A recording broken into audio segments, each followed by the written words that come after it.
Mga kada kayo. Kasta kumamit ken ka. Dahil sumaganad na daw tinasanto ang Ebanghelyo kas insurat ni San Mateo. Gloria ti may pay ken ka o Apo. Simnek ti kaasi ni Jesus kadita tao, ini makita na ida, ang mabutbuteng ken nakakaasi. Kas dala karnero awan, mang pastor kadakwada. Ado ti anyen, ngem basik tagani, kinor na Jesus kadita dalan na.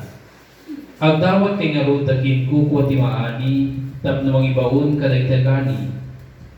Inayaban ni Jesus ni sa kapulo ket duang adalan na, inig ka na ita di pan nakabalin nga mangpaksya kaditi dakes nga espiritu, ken mangpaimbag kaditi sagsagaba ti amin nakita ti sakit ken ananayen.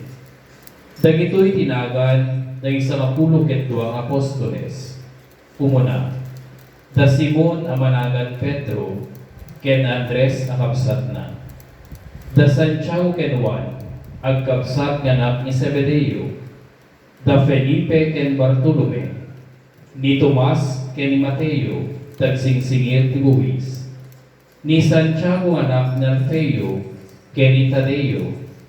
Ni Simon a Patriota, ken ni Judas Iscariote, amang lipot ken Jesus.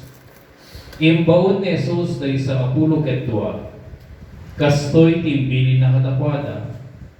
Di kay mapmapan ti oray salino at agad iti hentil, wenno ti oray salino nga ili dahil Samaritano. Ngimin kayo ket di kaday tinapukaw nga karnero ti nasyon ti Israel.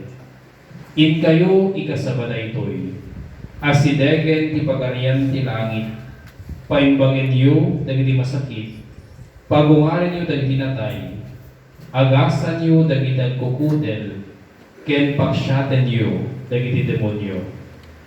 Awan inbayad yu tinawat yu, ngarud di kay pabayadan ti payo. Ti Ebanghelyo ti Apo. Dayaw ti may pay ken ka o Kristo.